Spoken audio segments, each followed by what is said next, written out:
Bom, pessoal, bem-vindos a mais uma monitoria de anato. Hoje a gente vai conversar um pouquinho sobre a morfologia interna do tronco encefálico. A primeira, o primeiro conceito que a gente tem que ter bem claro em mente é o conceito do que é a substância cinzenta e o que é a substância branca. Sempre que a gente falar em substância cinzenta, a gente vai estar falando de regiões onde se acumulam, onde se aglomeram os corpos dos neurônios, tá? Sempre que a gente fala em substância branca, a gente vai estar falando do axônio desses neurônios. E é importante a gente ter em mente que esses axônios podem ser bem grandes. Então, eu trouxe aqui uma imagenzinha para mostrar isso que eu falei. Vocês vejam que aqui na região cortical do cérebro, né, que a gente tem representado o giro motor, e a gente vê essa coloração mais escura. Por quê? No cérebro, a substância cinzenta, ou seja, os corpos de neurônios, vão estar situados mais na região cortical, na região mais externa do cérebro. E os axônios desses neurônios vão ir se juntando, se unindo para formar tratos, vias, feixes lemnísticos, tá? Que vão conduzir então a informação que esses neurônios, esses corpos de neurônios estão emitindo para levar até algum outro local, tá? Então a gente tem aqui, por exemplo, o trato córtico-espinal, que é a via motora, né, da via da motricidade voluntária, que vai então percorrer todo o tronco encefálico até chegar lá embaixo na medula e agir, né, sobre os nervos. Enfim, eu trouxe uma analogia para talvez facilitar o entendimento de vocês quando a gente fala, né, dessas questões de feixes de axônios e coisa e tal, que seria o rabo de cavalo, né? Vamos pensar que cada folículo piloso, cada folículo capilar, seja um corpo de neurônio.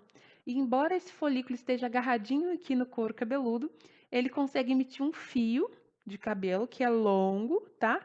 E que vai se juntar com os outros fios de cabelo e vai formar esse grande rabo de cavalo. E é mais ou menos assim que funciona o sistema nervoso central. Onde estão os corpos de neurônio, eles vão permanecer ali quietinhos, mas eles conseguem emitir os seus prolongamentos para chegar até onde aquela informação precisa ir. Isso tudo acontece porque o grande objetivo do sistema nervoso é comunicar, é conectar.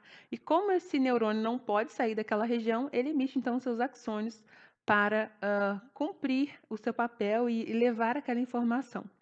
E, às vezes, né, esses axônios acabam se misturando bastante e a gente tem umas imagens bem confusas, né? Então, aqui a gente tem uma imagem eletrônica do que seriam os axônios dentro do encéfalo, né? E a gente vê aqui, ó, que tem algumas fibras de axônios que vão interligar uma parte do cérebro à outra, né? Como, por exemplo, aqui está representado o corpo caloso, que é são fibras de associação, né? E a gente tem aqui representado novamente o trato córtico-espinhal, que é um trato da motricidade voluntária, que vai então levar as informações desses neurônios do giro motor lá para a medula, tá? Então, o que a gente precisa gravar desse momento é que sempre que a gente fala substância cinzenta, a gente está falando de corpo de neurônios, sempre que a gente fala substância branca, a gente está falando desses axônios que vão levar as informações produzidas lá no corpo do neurônio. Para estudar a morfologia interna do tronco encefálico, nós vamos utilizar essa classificação, que divide o sistema nervoso em sistema nervoso suprassegmentar e sistema nervoso segmentar. No sistema nervoso segmentar, nós vamos ter o tronco encefálico e a medula, e no sistema nervoso suprassegmentar, nós vamos ter, então, o cérebro e o cerebelo. Tá, mas em que consiste essa divisão? O critério é a disposição da substância cinzenta e da substância branca.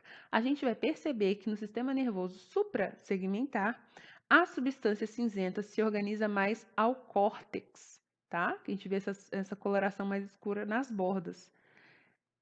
Tanto aqui no cérebro, quanto aqui no cerebelo, a gente vê que a substância cinzenta ela está mais ao córtex. E vocês vão perceber que, apesar de ser essa disposição mais cortical, na região medular a gente pode encontrar algumas regiões escuras também. Essas regiões a gente vai chamar de núcleos, que são aglomerados de neurônios que estão dentro da substância branca. Mas isso é conversa para um outro momento, tá? Nesse momento a gente vai focar então só nessa região cortical, tá? O sistema nervoso segmentar, ele é assim chamado porque cada segmento é capaz de dar origem a um nervo, tá? Então, a gente vê, por exemplo, na medula, que, diferentemente do que acontecia aqui, que a substância cinzenta se organizava mais externamente, aqui é o contrário. A substância cinzenta vai estar organizada na região medular, tá? Na região mais central. E a substância branca na região mais cortical, tá? Aqui já é um corte, tá? Do mesencéfalo, que é uma parte do tronco encefálico, que também é parte do sistema nervoso segmentar. Aqui deveria ter a mesma configuração que a gente vê aqui na medula. Só que o que acontece? À medida que essas fibras dos neurônios vão descendo, elas acabam fatiando a substância cinzenta, que era exatamente igual aqui, ela acabou se dispersando, formando vários núcleozinhos, tá bom? Então aqui tem uma outra imagem que mostra melhor. No tronco encefálico, a gente deveria ter essa mesma configuração de substância cinzenta totalmente medular e ao redor a substância branca. Só que como muitos tratos eles acabam cruzando lá no tronco encefálico, quando eles passam ali, eles começam a fatiar essa substância cinzenta que era antes única em vários núcleozinhos. E é isso que a gente vai estudar nessa monitoria. A gente vai ver quais são essas fibras, quais são essas vias, né, de substância branca e quais são esses nucleozinhos de substância cinzenta que se originaram, então, ali no tronco encefálico. E para fechar esse primeiro momento de conceitos introdutórios, assim, conceitos básicos, a gente precisa deixar bem claro que a gente vai encontrar 3 tipos de substância lá no tronco encefálico, que é a substância branca, a substância cinzenta homóloga à da medula e a substância cinzenta própria. A substância branca vai se configurar, né, em tratos, vias, feixes, fascículos, leminiscos. Isso tudo é a mesma coisa, tá? É um conjunto de axônios, como a gente viu, né, o rabinho de cavalo ali. Então, é isso de substância branca.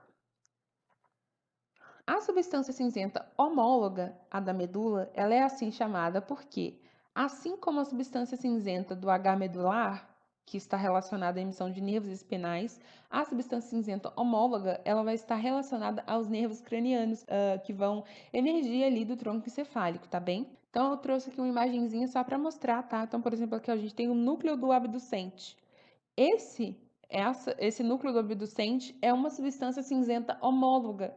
Ela é considerada assim porque ela está relacionada com a emissão de um nervo, tá?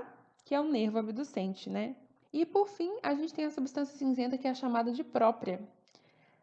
A substância cinzenta própria, ela não está relacionada à emissão de nervos, tá? Então, ela não tem nenhuma estrutura parecida na medula, então ela é não análoga.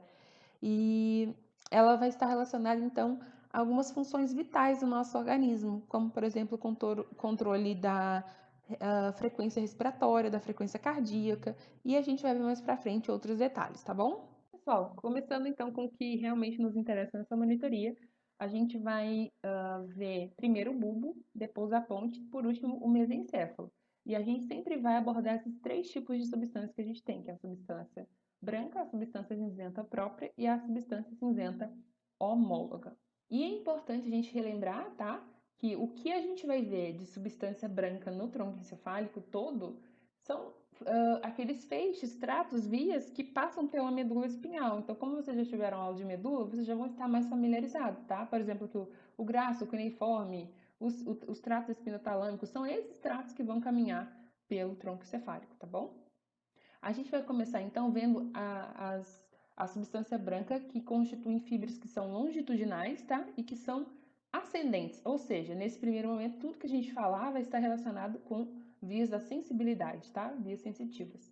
E só para explicar essa imagenzinha, que vocês vão ver bastante dela ao longo dessa monitoria, são cortes transversais, tá? Nesse caso aqui dessa imagem, a gente pegou o tronco encefálico na altura do bulbo ali, fez um corte transversal e a gente está olhando para ele agora. As primeiras vias que a gente vai ver aqui são o fascículo grácil e o fascículo cuneiforme, tá? Então, mais medial aqui a gente tem o grácil, tá? E mais lateral a gente tem o cuneiforme. Esses 2 fascículos, eles vão carregar informações referentes às percepções do tato epicrítico, tá? Que é aquele tato discriminativo. A sensibilidade vibratória, que é a percepção daqueles estímulos mecânicos que são repetitivos. e a propriocepção consciente, que diz respeito, então, à percepção da posição do nosso corpo, né? Da posição dos nossos membros e se o corpo está ou não em movimento. Então, o fascículo grácil vai pegar essas informações que são oriundas do membro inferior e o cuneiforme das informações que vêm da região do tronco, né? Ali do umbigo até o pescoço. Próximo que a gente vai ver aqui é o trato espinotalâmico anterior e o trato espinotalâmico lateral. O trato espinotalâmico anterior vai carrear informações que foram percebidas ali pelos receptores de pressão e tato protopático, que é aquele tato mais grosseiro, tá? E o espinotalâmico lateral vai carregar então informações relacionadas à sensibilidade térmica e à sensibilidade dolorosa. Aqui nessa imagem a gente só tem representado o trato espinotalâmico lateral, tá bom? Eu não consegui achar uma imagem que mostrasse bem o trato espinotalâmico anterior. Aqui nós temos então o trato espinocerebelar anterior e o trato espinocerebelar posterior. Esses dois tratos vão carregar informações relacionadas à propriocepção, tá? A questão da tensão dos nossos músculos, a tensão nas cápsulas articulares vão levar essas informações lá para o cerebelo, para que, junto com outras estruturas do nosso encéfalo, coordene então a questão da postura e do nosso equilíbrio, tá bem? Então aqui, ó, a gente tem representado aqui o trato espinocerebelar posterior. Agora a gente passou para as fibras que ainda são longitudinais, mas agora elas são descendentes. Lembrando que as vias descendentes, elas estão relacionadas com a motricidade, tá? Então, o primeiro trato que a gente vai ver aqui é o trato córtico-nuclear.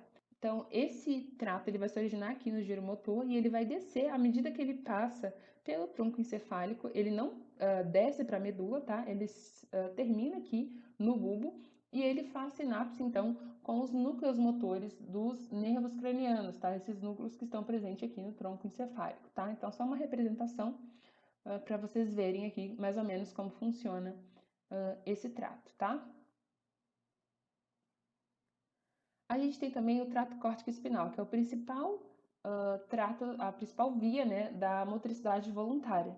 Então, a gente tem aqui representado, né, na parte mais anterior, a passagem, então, dessas fibras que constituem o trato córtico-espinal. Quando chega nessa região do bulbo, que é denominada pirâmides bulbares, vocês devem se recordar, né, que parte das fibras desse trato vão se cruzar e vão formar o trato espinotalâmico lateral e parte dessas vias vão continuar nesse trajeto anterior e vão formar então o trato córtico espinal anterior, tá? Então aqui uma outra imagem mostrando esse mesmo trato córtico espinal. Então ele tem origem lá no giro motor e ele desce ali até que chega aqui nas pirâmides bulbares e acaba, parte dele se cruza e parte dele mantém o seu trajeto anterior. A gente agora vai ver as fibras que são transversais, tá? Então, o pedúnculo cerebelar inferior, ele é constituído por fibras que vêm lá da oliva, tá? E por fibras que vêm do trato espinocerebelar posterior, que a gente já viu. Elas vão se unir e vão formar, então, esse pedúnculo que vai se dirigir lá para o cerebelo, levando informações, então, de propriocepção, para falar sobre a posição do nosso corpo, para que o cerebelo consiga processar, então, e garantir que a gente tenha uma postura legal, que tenha equilíbrio, tá? A gente também vai ter as fibras arqueadas internas. As fibras arqueadas internas, elas são fibras que são oriundas lá do fascículo grácil e cuneiforme, tá? Que vão fazer, então, esse cruzamento para fazer conexão com os núcleos olivares. E a gente tem também as fibras de associação. Sempre que a gente fala fibras de associação, elas estão comunicando partes que estão dentro ali do próprio sistema nervoso, né? Não são vias descendentes nem ascendentes, elas estão comunicando partes entre si. Então, o fascículo longitudinal medial, ele comunica os núcleos dos nervos cranianos, carregando informações sobre a posição da cabeça para que a gente consiga ter aqueles reflexos coordenados, por exemplo, que envolvem movimentos de cabeça e olho, tá? Por exemplo, quando você joga uma bola para cima, tu levanta a cabeça e o teu olho acaba levantando junto. E esses reflexos só são possíveis porque tem um fascículo que coordena, por exemplo, esses núcleos que estão envolvidos nesses reflexos, tá? Seguindo então, ainda no bulbo, agora a gente vai ver a substância cinzenta homóloga, tá? Que são aquelas substâncias relacionadas com os nervos cranianos, tá? Então, todos os nervos que emergem nessa região bulbar, tá listadinho aqui, tá? Pelo número que eles aparecem nessa imagem, eles vão ter na parte interna algum núcleo que vai então emitir essas fibras que formam o nervo. Então, começando aqui pelo nervo hipoglosso, tá? Tá aqui, ó, o núcleo do nervo hipoglosso, que vai então emitir fibras motoras que vão inervar a musculatura da língua. Então, aqui uma outra imagem mostrando o núcleo do hipoglosso. A gente tem também aqui, ó, tracejadinho, o núcleo ambíguo. O núcleo ambíguo ele vai emitir, então, pelo nervo craniano glossofaríngeo vago e acessório fibras que vai inervar os músculos branquioméricos, que são aqueles músculos responsáveis, então, pela deglutição e pela fonação. Não sei se esse conceito está claro, mas quando a gente fala branquiomérico, quer dizer que eles surgiram lá daqueles arcos faríngeos que vocês viram em embriologia. Não vou me ater muito a essa questão. A gente tem também o núcleo do trato solitário, tá? Que está se estendendo aqui. Então, ele vai receber, através do nervo facial, do nervo glossofaríngeo e do vago, fibras que vão trazer informações sobre a sensibilidade geral e a sensibilidade gustativa da língua, tá? Então, aqui, ó, a gente tem uma imagenzinha, né? Porque aqui, ó, a gente vê ele longitudinalmente, né? E aqui, como é um corte transversal, a gente vê só uma bolinha, né? Que é o núcleo do trato solitário. A gente também tem o núcleo do trato espinal do trigêmeo. O trato espinal do trigêmeo vai estar relacionado com a sensibilidade geral da cabeça e do pavilhão auditivo, e esse núcleo em específico, que é o núcleo espinal do trigêmeo, ele vai receber informações, então, do trigêmeo, do facial, do glossofaríngeo e do vago, sobre, então, a sensibilidade geral da cabeça do pavilhão auditivo, tá? Então, aqui, uma imagenzinha mostrando, tá? O trato e o núcleo espinal do trigêmeo. A gente tem também os núcleos vestibulares e cocleares, tá? Tá representado aqui. Então, esse núcleo vestibular, ele vai receber fibras oriundas da porção vestibular do nervo vestíbulo coclear, que vão trazer informações a respeito da posição da cabeça em relação ao corpo, né, que é a propriocepção, e vão receber também fibras oriundas do cerebelo relacionadas com a manutenção do equilíbrio. A gente tem também o núcleo dorsal do vago, tá? Que é esse pretinho aqui, ó. Nesse núcleo vão estar situados neurônios que são pré-ganglionários do sistema nervoso autônomo parasimpático, tá? Esses axônios dos neurônios vão sair ali pelo nervo vago para inervar as vísceras torácicas e abdominais, tá? Então, é daqui que parte, né, as fibras pré-ganglionares do sistema nervoso autônomo. A gente vai ter também o núcleo salivatório inferior, tá? Que tá aqui em pretinho também, que vai inervar através do nervo glossofaríngeo a glândula parótida. Partindo então agora para a substância cinzenta que é própria do bulbo. A gente vai ter os núcleos grácil e cuneiforme, são massas nucleares situadas na borda do quarto ventrículo, onde ocorre então a primeira sinapse dos fascículos grácil e cuneiforme, que estão chegando ali, né, com informações sobre o tato epicrítico, a propriocepção e a sensibilidade vibratória. A gente tem também o núcleo cuneiforme acessório. Que vai mandar informações para o cerebelo para auxiliar, então, na manutenção da postura. A gente tem também o complexo olivar inferior, tá? Que tá desenhadinho aqui. São neurônios, né, que vão emitir fibras, que são chamadas aqui, ó, fibras olivas cerebelares, que vão cruzar na ráfia mediana e vão chegar até o cerebelo. Essas fibras em específico vão estar relacionadas com a aprendizagem motora. Por último, a gente vai ver a formação reticular, que é um conjunto de neurônios que vai acabar produzindo certos neurotransmissores e eles vão estar envolvidos com muitas funções importantes do nosso organismo, tá? Eu não achei uma imagem clara que mostrasse a formação reticular, então coloquei essa imagem mais como representativa, tá? Para lembrar que a gente está indo no bulbo. E no bulbo a gente vai encontrar o centro respiratório, tá? Que vai controlar a frequência ventilatória, o centro vasomotor, que vai controlar a frequência cardíaca, o centro do vômito, tá? Então, por exemplo, quando a pessoa bate a cabeça, dependendo, né, de como for, um acidente, etc., a pessoa sente náusea, sente vômito, a pessoa pode ter uma parada cardíaca, a pessoa pode ficar hiperventilando ou parar de respirar, né? E é por isso que lesões nessa região podem ser fatais, né? Se interrompe, por exemplo, se lesiona o centro vasomotor, a pessoa pode ter uma parada cardíaca e morrer, né? Além disso, a gente tem o centro da deglutição e da fonação também nessa formação reticular do bulbo. Então, aqui são os desenhos esquemáticos que eu encontrei, tá? Então, por exemplo, a gente tem aqui, ó, o centro cardioinibidor, o centro vasodilatador, o vasoconstritor, tá? Que vão acabar influenciando, então, pelo sistema nervoso parasimpático, a frequência cardíaca e por aí vai, tá?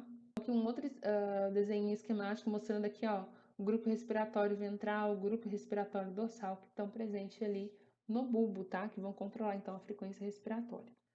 Vamos ver agora, então, a ponte. Vamos começar aqui pela substância cinzenta homóloga, tá? A substância cinzenta homóloga vai estar, então, relacionada aos nervos que emergem nessa região. Na ponte em si, a gente só tem a emersão do nervo trigêmeo, tá? Mas na transição bulbo-pontina, a gente vai ter a imersão, então, do nervo facial do abducente, tá? Tá aqui, ó, o facial e aqui no 18 o abducente. Então, vamos começar pelo núcleo do abducente, tá aqui, ó, representadinho de laranja. Esse núcleo vai emitir, através do nervo abducente, fibras motoras que vão inervar o músculo retrolateral, que é o músculo extrínseco do olho, tá? Então, aqui a gente tem representado o núcleo do abducente. A gente tem também o núcleo motor do trigêmeo, que tá aqui, né, que é o núcleo principal, que vai, através do mandibular, que é o terceiro ramo do nervo trigêmeo, vai emitir então fibras que vão inervar os músculos da mastigação. Então, aqui a gente tem uma outra representação mostrando o trato espinal do trigêmeo. A gente tem também o núcleo motor do facial, tá? Que através do nervo facial vai emitir fibras que vão inervar os músculos da mímica. Então, aqui uma outra representação mostrando, né, o núcleo do nervo facial aqui e aqui já as fibras saindo para formar o nervo. A gente tem também o núcleo salivatório superior, tá? Ele vai emitir fibras que vão inervar a glândula submandibular e sublingual. Ele é parte do sistema nervoso autônomo parasimpático. As fibras pré-ganglionares vão partir, então, pelo nervo facial, vão até ali o gânglio e depois as fibras pós-ganglionares vão seguir ali pelo nervo mandibular, que é parte do nervo trigêmeo. A gente tem também o núcleo lacrimal, que vai emitir fibras, então, que vão inervar a glândula lacrimal, que também são fibras que participam do sistema nervoso autônomo parasimpático. As fibras pré-ganglionares vão partir pelo nervo facial e as fibras esse nervo facial, então, vai chegar até o gânglio ali, mais próximo, e no gânglio, então, vão sair fibras através do nervo maxilar, para inervar, então, a glândula lacrimal. O nervo maxilar é o segundo ramo do nervo trigêmeo. A gente tem também os núcleos cocleares, tá? Representados aqui, que vão então receber fibras oriundas da porção coclear do nervo vestíbulo coclear e vai emitir fibras que se cruzam formando o corpo trapezoide. E depois, nessas fibras, a gente vai ver mais para frente, né, vão ascender formando o leminisco lateral. Essas estruturas todas, né, o corpo trapezoide, o leminisco lateral, os núcleos cocleares, o nervo vestíbulo coclear, são estruturas relacionadas com a via auditiva, tá bom? A gente vai ter também parte dos nervos vestibulares que vão estar situados na ponte, ainda a gente já viu eles anteriormente, que estão relacionados, então, com as informações de equilíbrio que vem ali pelo nervo vestíbulo coclear. Vendo agora, então, a substância cinzenta que é própria da ponte, o que a gente vai ter? A gente vai ter os núcleos pontinos, tá? Estão representados aqui de roxinho, que são inúmeros núcleos que vão estar distribuídos na porção anterolateral da ponte, entre os feixes descendentes dos tratos córtico-nuclear e córtico-espinal. Não sei se vocês lembram lá no comecinho que eu falei, né, que à medida que os tratos vão descendo, eles acabam fatiando, né, a substância cinzenta, e é exatamente isso que acontece aqui. Esses núcleos provavelmente eram um núcleo único, e à medida que esses tratos foram descendo, eles foram fatiados em vários pontos pequenos que a gente chama de núcleos pontinos, tá? Então, aqui outras imagens, né, uma outra imagem com a representação desses núcleos pontinos. A gente tem também o núcleo alivar superior, o núcleo do corpo trapezoide e o núcleo do lemnisco lateral, que são núcleos envolvidos com a audição, tá? Então, a gente tem aqui, ó, o corpo trapezoide, tá? E o núcleo alivar superior aqui mais de ladinho. Então, a gente tem aqui uma outra imagem representando, então, o corpo trapezoide, que é onde as fibras da via auditiva vão se cruzar ali para formar, então, o lemnisco lateral, que vai estar envolvido com a via auditiva. Por fim, nós vamos ver, então, a substância branca da ponte. Então, primeiro aqui o lemnisco lateral, tá desenhadinho aqui, que é uma via que vai conduzir, então, estímulos auditivos, tá? A gente tem também o lemnisco medial. A gente tem o fascículo gráceo e cuneiforme, né, que vão ascender pela medula. Eles vão chegar lá no núcleo do gráceo, no núcleo do cuneiforme, vão fazer sinapses ali com o núcleo olivar inferior e vão formar aquelas fibras arqueadas internas. Depois essas fibras vão ascender juntas, as fibras oriundas do gráceo e do cuneiforme vão se unir e vão formar então o lemnisco medial. O lemnisco medial, então, vai conduzir as mesmas informações que tinham lá no gráceo e no cuneiforme, que é o tato epiclítico, sensibilidade vibratória e a propriocepção consciente, tá? A gente tem também aqui o lemnisco trigeminal. Essa imagem não está muito boa, tá? Mas aqui está representado. O lemnisco trigeminal, então, vai conduzir toda a sensibilidade da cabeça, né, ali para os centros superiores, tá? O lemnisco espinal, ele vai ser formado, tá representadinho aqui, tá? Ele vai ser formado, então, pela união do trato espinotalâmico anterior, que a gente já viu, né? Que vai carregar, então, informações da pressão e do trato protopático e a sensibilidade térmica e algésica, tá? Então, a sensação de dor vai caminhar aqui por esse lemnisco espinal. Então, a partir da ponte, essas duas estruturas se juntam e formam aqui o lemnisco espinal, tá bom? Passando agora para as fibras descendentes. Então, todas essas fibras descendentes são fibras motoras. São fibras que a gente já viu lá no bulbo, lá na medula. Então, a gente tem o trato córtico espinal, que vai descer aqui na porção mais ventral da ponte, que é aquela via da motricidade voluntária. Essa mesma imagenzinha que a gente já viu anterior, né? Desse trato que parte lá do giro motor e desce aqui por todo o tronco encefálico até chegar na medula. A gente tem também o trato córtico nuclear, que a gente também já viu, que ele vai fazer, então, vai partir lá do giro motor para fazer conexão com os núcleos do tronco encefálico. A gente tem uma outra via também, que é o trato córtico pontino, parte lá da região motora do cérebro, né, do giro motor, faz conexão na ponte e depois vai para o cerebelo, tá? Aqueles núcleos pontinos que a gente viu anteriormente, né? Fazem conexão aqui primeiro, depois vão para o cerebelo. E essa é uma importante via da aprendizagem motora, tá? A gente tem também o trato espinal do trigêmeo, tá? Que é um trato que a gente também já está familiarizado, que vai estar, então, relacionado com a sensibilidade geral da cabeça. Tá? Novamente, a gente vendo aqui o trato espinal do trigêmeo. A gente tem também aqui na ponte as fibras longitudinais descendentes, tá? Então, a gente vai ter aqui, ó, o trato rubroespinal, o teto espinal e o vestíbulo espinal, que são vias relacionadas com a manutenção da postura e do equilíbrio. Depois, se vocês quiserem ler com calma, tá? Tem explicadinho ali o que cada uma delas vai fazer, mas no geral é isso, são vias responsáveis, então, pela manutenção da postura e do equilíbrio, né? Da tensão da musculatura e das cápsulas articulares para manter a postura e o equilíbrio, seja quando o indivíduo está parado, seja quando ele está se movimentando, tá? A gente tem também as fibras de associação. A gente tem o fascículo longitudinal medial, a gente já comentou sobre ele anteriormente, que é aquele fascículo que vai coordenar, né, os núcleos dos nervos cranianos para que a gente consiga ter reflexos de integração, como, por exemplo, a integração entre a movimentação da cabeça e o movimento do olho, tá?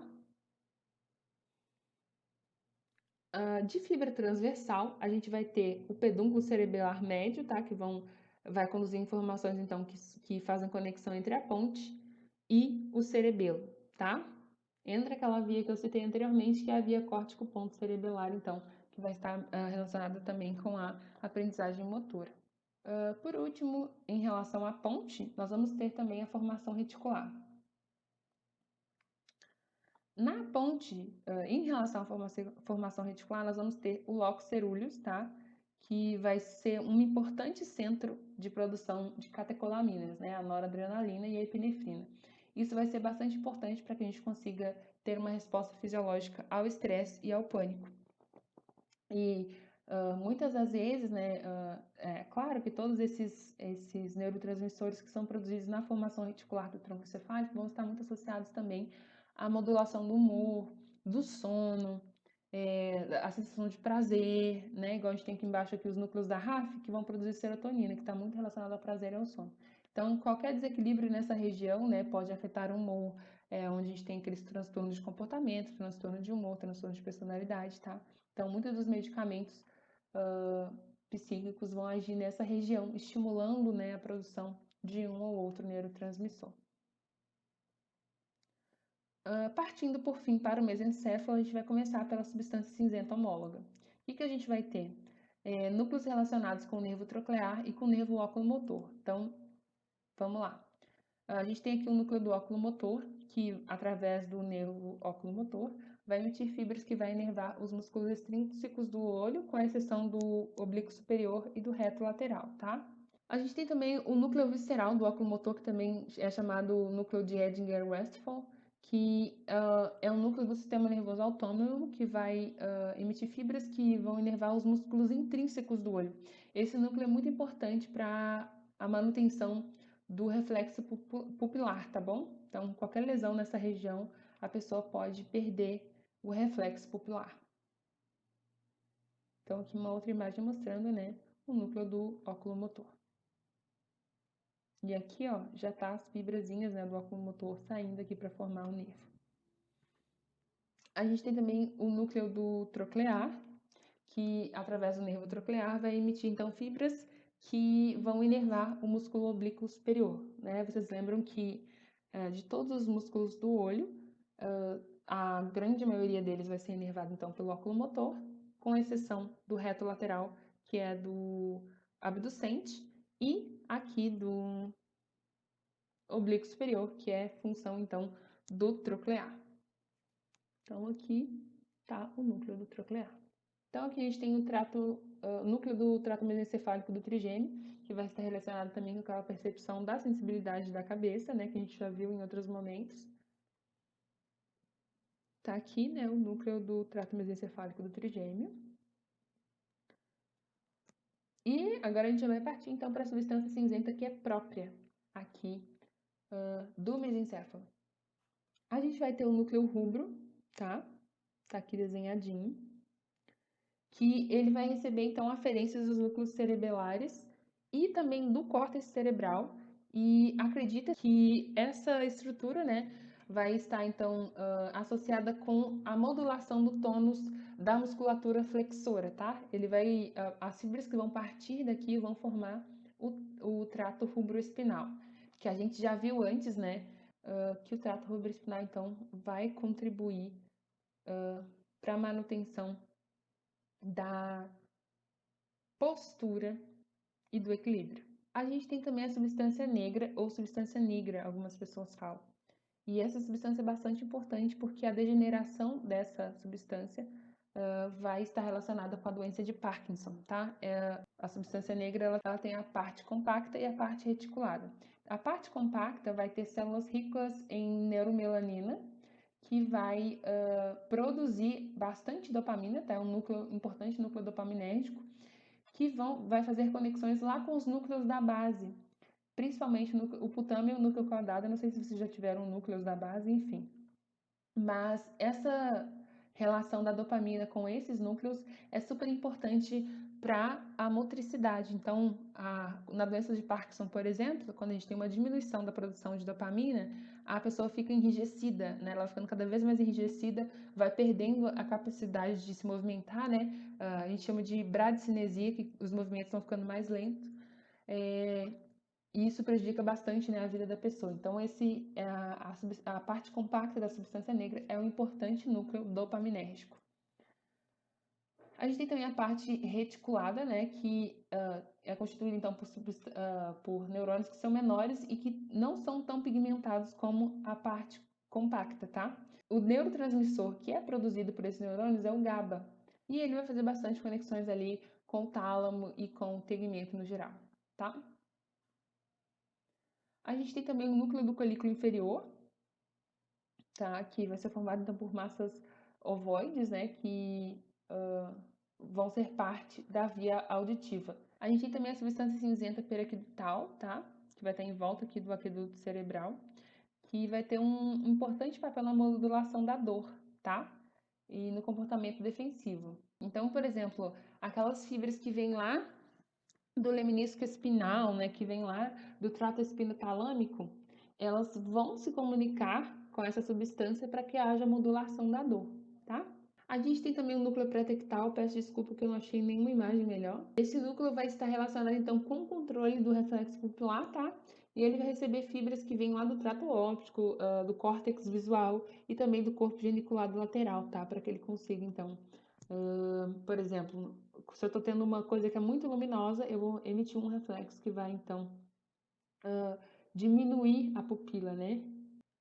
A gente também vai ter os colículos superiores, tá desenhadinho aqui, que vão ser parte também da via visual, tá? Por fim, a substância branca do mesencéfalo. A gente vai ver aquelas mesmas vias que a gente já vinha vendo, né? Então, a gente vai ter o leminisco lateral, tá representado aqui, que está relacionado com a via auditiva. A gente vai ter o leminisco medial, que vai, então, trazer aquelas informações do fascículo grácil cuneiforme, que é o tato epicrítico, sensibilidade vibratória, propriocepção consciente. A gente tem também o leminisco trigeminal, que a gente também já está bastante familiarizado, que vai conduzir, então, a sensibilidade geral da cabeça.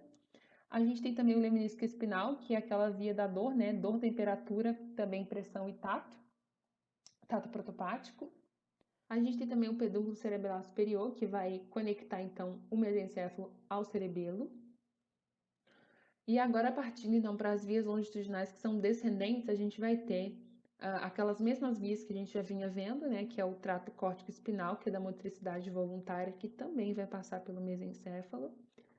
A gente tem o trato córtico-nuclear, né? Que vai partir lá do giro motor também, para fazer conexão com os núcleos dos nervos cranianos oculomotor e troclear, que são os nervos situados, né, na região do mesencéfalo. A gente também tem o trato córtico pontino, que acaba passando pelo mesencéfalo, né, embora se dirija diretamente para os núcleos pontinos. A gente tem também o trato teto-espinal, tá? E o trato rubro-espinal, que estão relacionados então com a postura e com a manutenção do equilíbrio. A gente tem também o fascículo longitudinal medial, tá aqui desenhadinho, que a gente também já está bastante familiarizado, que é aquele fascículo que vai coordenar os núcleos dos nervos cranianos, né, para que a gente consiga ter reflexos integrados, como por exemplo os reflexos que relacionam a movimentação da cabeça com a movimentação do globo ocular. Fibras transversais agora. As fibras transversais que a gente vai ter é a decussação do pedúnculo cerebelar superior, porque no pedúnculo cerebelar superior a gente tem, né, o cruzamento de fibras, então essas fibras acabam se tornando transversais, tá? A gente tem também o braço do colículo inferior, que vai ligar, então, o colículo inferior ao corpo geniculado medial, tá? Que toda essa via vai estar relacionada, então, com a via auditiva. E por último, a gente vai ter então a formação reticular. No mesencéfalo, a gente vai ter então alguns pontos importantes, que é a área tegmentar ventral, que vai ser um importante centro dopaminérgico também, e vai estar associada ao circuito de recompensa do cérebro, tá? Que é bastante importante, então, para a cognição, para a motivação, o prazer, aquela sensação de recompensa, paixão, tá? esse núcleo, então, vai ser bastante importante nesse sentido. E a gente também tem alguns núcleos da RAF que também são produtores de dopamina. E era isso, pessoal. Se ficou alguma dúvida, vocês podem me procurar daí. Um abraço e bons estudos!